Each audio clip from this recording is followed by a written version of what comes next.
I realize I'm talking a lot about this stuff. Is there anything you guys want to mention before I mention this next part I kind of want to talk about? Yeah, let's actually lead on to more. Because we could lead on more on how it is represented in media. True. But before we do that, can I mention this last one? What? Because I do want to see your guys' opinion. My computer died. Oh, no. Anyway, we'll be fine. We got this one. Okay. So, pretty much... So the one I want to mention before we get into the next one, which I'm hoping you keep a tab on. Mm-hmm. So, the way that... I never really want to get your guys' opinion on this. What? So you both have been in relationships before, right? Sadly, yes. Okay, what would you say is the average time that you both have ever liked someone and tried asking them out? About a month or two. About a month or two? Mm-hmm. Yeah. Actually, I don't actually ask them out. I tend to wait for them to ask me out because I'm too much to try to ask them out first. What about you? Depends. I have to get to know them first. That's going to be the one big thing. Okay? Alright, so how long do you give yourself to get to know them? Shit, you easy start off as just being friends or something like that. No, I mean, like, if you had to give yourself a timeline, like, on average, based on your past experiences. Yeah, if they 3 months just to stay friends, let's just say, get to know them. Okay. And if I like them, after that, just 1 month. Alright. Just to see, like, how it is. Essentially, same. So then with that, with, like, a shorter, like, as you guys said, 1 month. Yeah. More or less. How long would you say the relationship has lasted after that? A year max. A year max? Year. Okay. So, according to science, and this is one thing I want to ask about. According to science, they've done some, like, tests here and there, including with, like, psychology, I think it was. And they have found, on average, that a crush lasts about 3 to 4 months. Huh? So pretty much in that time, you will find out whether you actually like someone or not. Because after those few months, those feelings will leave. There will be no more interest after that. It'll kind of fade off because it was like a phase. Mm-hmm. But if it's after that, you're considered to be in love with the person. Oh. That explained to me with my ex. I mean, I'm still getting feelings for her 3 years after. Yeah. 4, actually. So, and typically, like, say if you have a relationship that you guys get together within, like, a very little time of you guys actually having interest in one another, usually they say there's an estimate that those relationships will last about 3 to 4 months. Mm-hmm. Because the feelings might leave both of you at that time, or one of you, or something. Ooh, that actually hit too much into the spot. Really? Yeah. Do you want to share? Ooh. Only if you're comfortable and if it's not, like, too personal for you to share. I'll just summarize it. First, with my first ex, that's how it actually turned out. She asked me out. Let's just say it like that. Then, yeah. We only went on one date. Only lasted for around, like, 4 months. But there was also another situation, though. The other situation was that she might have cheated on me, too. Oh. Yeah. To cut it short, I broke up with her, but it only lasted around 4 months. Gotcha. Cheater's a cheater, that's all I gotta say. Mm-hmm.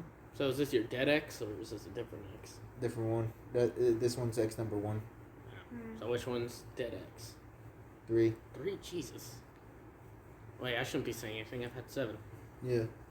So then, ex number 2, pretty much, it was during COVID time. High intensity, no one actually cares. Friend group kept on pushing me and her together just to get us to start dating. We did like each other. Fuck it. Might as well have some fun. Hey, my ex number 2. And then I did ask her out. She denied me at first because she liked me as a friend. But then we started holding hands without even noticing and stuff like that. And then, yeah, we just started to like each other. That only lasted around 6 months. And, yeah. Let's just say like this. She did me dirtier than most. Alright, so you now had that one with your ex. Yeah. Right? So around 6 months. Around 6 months. Yeah. Crush-wise, I don't know. I think it had to be more personality-wise. Personality-wise. Personality-wise first. Well, looks, then personality-wise, in a sense. Okay? Mm-hmm. If I think you're pretty, yeah. But if you have a shitty personality. Agreed. Mm-hmm. But who knows? But like, if they actually have good personality as the second part, then yeah, that will actually be more green flag than anything else. But with my ex, with the first crush I had, she had good personality. She was nice. She looked nice, but yeah, she didn't see me the same way. So I'm really curious. What are some stories? Like, what's the most memorable thing that ever happened while you had a crush on someone, or while somebody had a crush on you but you didn't feel the same way? Let's see. A friend of mine, I'm keeping her name out of this, but after first ex, she asked me out. She asked me out to say, she tried to ask me out after my breakup with my first ex. Mind you, them two hated each other. Yeah. And not because of that. There's their personal thing. I'm not getting into it. They're just trying to be petty. That's all I'm going to say. When you were kind of in the middle of that. Yeah. So I already knew it was going to start issues already. Them two going to start war or something like that. I just said, nah, I don't feel the same way. Lucky enough, she's already dating someone else. So, hey. Yeah. Them two are actually like good relationship in a sense. So yeah. Oh, that's good. Yeah. You, Dre? Yeah, what about I've had one person ask me out who I wasn't fully interested in, but she's a good friend, but I didn't necessarily have feelings. I didn't really know how to go about it. I don't know. I was still kind of a mess after my previous relationship before that. That's fair. I don't know. That was a year-long torment, though. So, anyway. Are you going to be right? I don't know. It's just like, all this talk about exes got me wondering, when are we going to talk about your dead ex? Shut up. God. All right, let's finish this. I'm just really trying to not focus on the fact that there is a walking corpse trying to find you guys. So. Well, there might be a way. Okay. There is. Well, I know of a way to locate where she is, so I can tell the distance. It would be good to know the distance of her. Okay, well, is there a spell to actually... Of course there is. What's the spell then? Maybe I can't do it until... a second? I can't do it until she's in proximity. Even outside the building, it would be good enough. Okay. Can we get done the rest of this, though? Okay, Yeah. fine. I'm curious about other stories. I'm trying to remember if there's anything for myself. Because I have had a few people ask me out. And then I've also had people I've liked, but I've never asked out because I'm a coward. I feel that. So far, the last time I ever liked someone was nearly 10 years ago. Okay. Man. I don't like people, as I say. Yeah, No, I understand that. It's introvert-wise. It's not really introverted. It's just I've seen enough things go wrong in my life where You're just turned off by the idea of being in a relationship. No, I'm open to it. It's just people turn me off within a week. Mm. So any little thing where I might find someone attractive, they usually let me know within a week whether it's a good idea or not. Not because I go up and talk to them about it, because I don't. Mm-hmm. It's more like they do something that reminds me, well, yeah, this is not gonna work out. yeah. So, I'm trying to think of one. Didn't you tell me something at In-N-Out with two of our other friends? About? I don't know, like something from your past or something like that. I don't quite remember. In and out of all places. Yeah, that was sometime last semester. I don't remember a lot. Because again, I was on very little sleep during last semester. Oh yeah, true. Yeah. Yeah, I was running on fumes. Okay, no, it was, I think, if you don't mind. If you want to remind me, I'll cut it off. Okay, first kiss. No? You don't remember that? Well, now I remember the story Yeah. slightly. So, I remember I remember there was this guy when I was in elementary. He apparently had a crush on me or something like that. So when it was my birthday, he kept trying to convince me to get for a first kiss.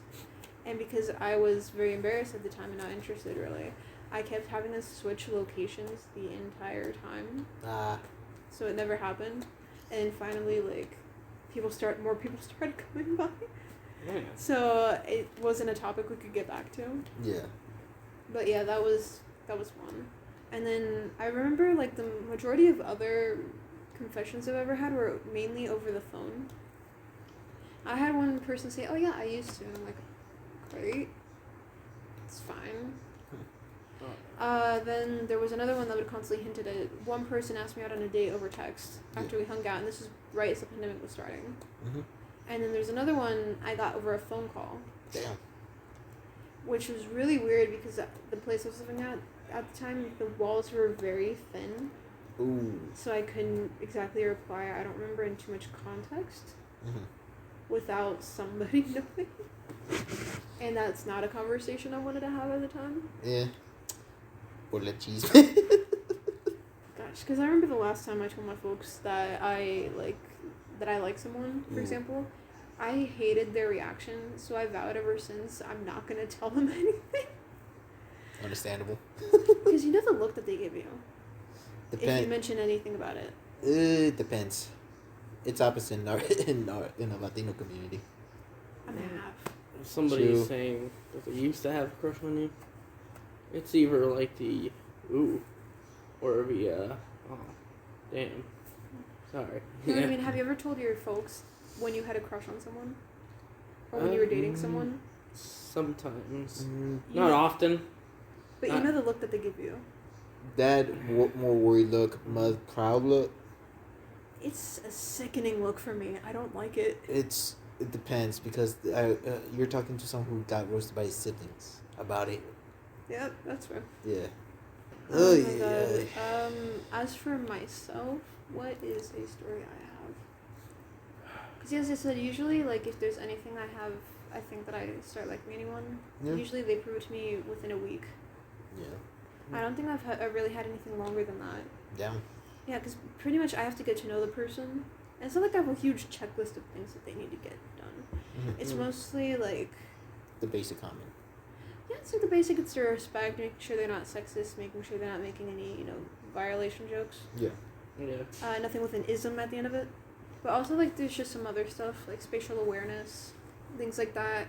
I don't know whether I mentioned this to any of you guys before, but for me, I'm fine with being friends with somebody who smokes or who, like, drinks or something like that. Well, I mean... No, However, I wouldn't, no offense, I would never date someone with that stuff. Yeah. I get triggered from that stuff, like, badly. And yet You know about the alcohol. And yet you're both friends with me. Well, Like I it's said, because you I'm- smoke weed. It's not cigarettes. Like, weed's a different thing. Like, I mean, yeah, it can be a bit bothering. Like, the smell can be overbearing. But, like, True. if cigarettes is just disgusting, you smell that shit and you just immediately want to get away. Like, I do not want to be around anybody that smokes cigarettes. Mm-hmm. And you know why about alcohol. Yeah, I we don't need to get back into we that. We know. Yeah, no, I understand that completely. But as I said, I'm fine with being friends with somebody who does that stuff. Yeah.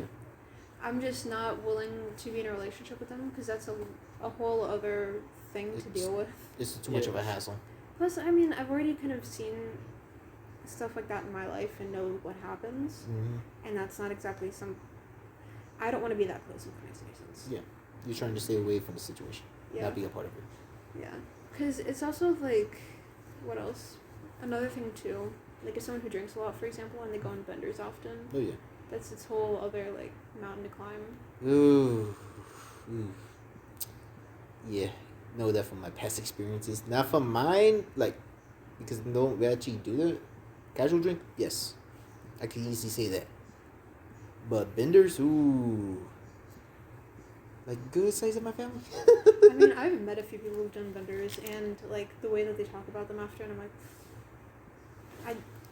I kind of want to recommend you go to therapy instead. Yeah. What's a bender? Kind of alcohol? So Oh, a yeah. bender is when... They drink way too much when their bodies. Ah, So- fender bender. Yeah, so it's kind of like, to go into more detail about that, a bender is when someone takes a very short amount of time and they're just downing and downing and downing and downing, mainly because that they're stressed, like that they have something going on, so they're trying to get rid of, like, the feeling, kind of. Yeah. So that's kind of how benders work, from what I understand. Yeah.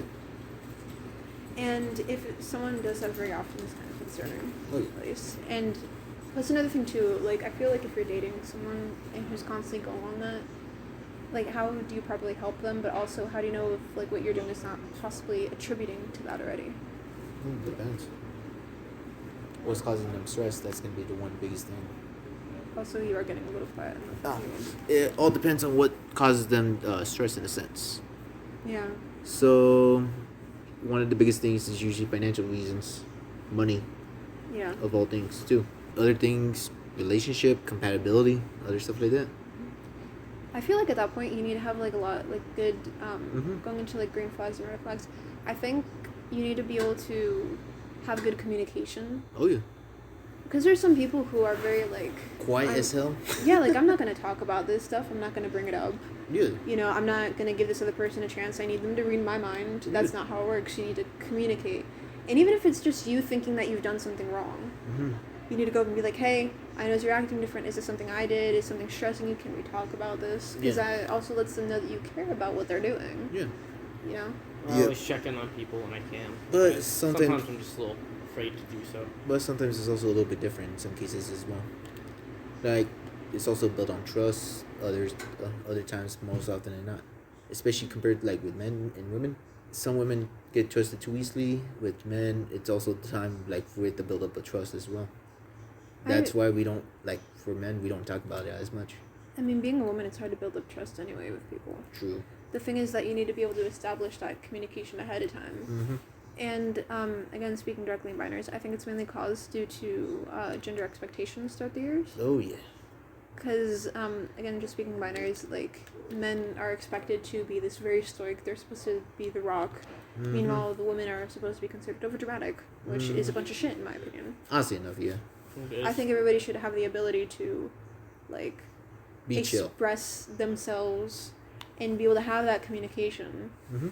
Because it ends up turning into those bad habits that lead you into like things like benders or or even going down worse paths possibly. Yeah. That's why just like therapy is a really great thing to check out. Mm. Hey, I get it. I might need to go to therapy, but still, come on. I'm saying this as an individual who needs to get back into therapy.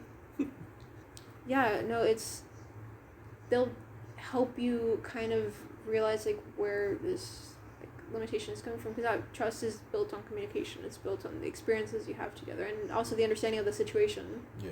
You know what I mean? Yeah. Ooh, yeah. But also here's another thing with like, I don't want to date someone who's like dealing with like stuff like that, for example.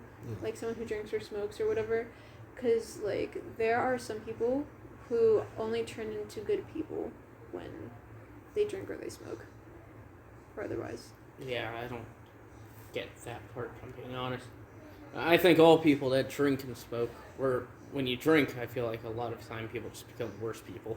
Yeah, there is, but there are some people who like, for example with weed, one person I met, they would only become a nicer person once they smoked. Oh God. It's also because of the withdrawals too. Yeah. People get But also cranky. they're just a crap person outside of it. I don't really talk to that person anymore, but that's just an example. Oh yeah. I think I know from my past actually. Ooh. From my past a little bit. I was more the introvert type of guy who pretty much would just smoke weed all the time in a sense just to hide my shit. Didn't want to talk to other people. Didn't care. Yeah, but hey, you guys helped me out. Others just do. Glad to hear that. Yeah. Hey, self-love. Hey. I mean, being around people, like, in our group, for example, we constantly try at least to ask each other, like, if we're comfortable talking about some stuff before bringing it up. Mm-hmm. And kind of, like, give each other, like, the content warning if it's something, like, heavier. And if we say no, we kind of try to respect that, you know what I mean? Yeah.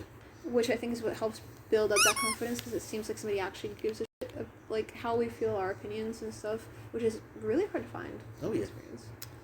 Oh, yeah. And that's also one of the, like, let's just say, like, this more communication should be, like, around the beige type of flag, in a sense. Beige flag? Beige, but beige to greenish. So it should be just a basic requirement. It shouldn't just be a green flag. It should just be, like a basic requirement. At least, because that's how most relationships usually end, too. Yeah. It's usually money or bad communications as well. I think a red flag would be just, like, a person who constantly says, like, hey, I trust you, and then they're not communicating with you at all. Oh, yeah. But they won't tell you if there's anything wrong, for example, or even give you the chance to show that this is a safe space. Because I get it, there's some people who show you very easily that, like, they should not be trusted. I mean, we know a few people like that. Oh, yeah, we do. Or, like, but if there's some that you haven't really seen how their reaction is to some things already, you should give them, at least, I think, the basic respect of just letting them know if there's something going on. That's, like, especially if it's something that they're doing that's making you uncomfortable. Oh, yeah. No, definitely. Past experiences as well. If you don't talk about it, problems are sure to arise later. Yeah, exactly. Oh, man. Plus, I think it's more telling of you as an individual to not go up and talk about these issues and to just ignore them, if that makes any sense. If you ignore it, there's someone who shows that you don't really value anything going on with it. If there's a friendship going on and you don't talk to them about any issues, that shows you don't value their friendship. Especially when you talk to everybody else about the issue you have with the person, except for the person you have the issue with. Oh, yeah. I was going to say, when people just tell you, oh, I'll do better next time, but they never do better next time. True. And it just constantly happens, and they keep doing it and doing it. And eventually you start to realize, oh, these people don't actually care. Yeah. Other one is going to be for the guys, really. Stop thinking with your D. Yeah. Like, in a sense, stop being so too sexualized to the other person, in a sense. Yeah, because some people think it's really funny. It's not. No, yeah, no. It's, like, it's more inappropriate than nothing in a lot of aspects. And especially depending on where you do it. Oh, yeah. Or, like, I could probably give another example for that. People who you talk to just wanting to be friends with, and they automatically assume that you like them. Ooh. And sometimes try to get in your pants. Oh, yeah. Oh, my God. Sorry. No, I mean, I get the oh my god, because it is really oh my god, because it's one of the main reasons why nobody can be friends today, including because of the fact that even the mere thing of giving each other a hug is sexualized these days, which is stupid. Yeah. That's why a lot of people are touch-starved in this country. Oh, yeah. I'm a very touch-starved person. I keep my hands to myself for the most part. We know. God, I miss my ex. Valentine's Day has never really been my day. Yeah. Ever. I've always been miserable every Valentine's Day because usually I've just gone through a breakup months before, and the same thing's happening again. Lo and behold. I'm excited about that. Yeah. Seriously, though, it's upsetting how much it happens.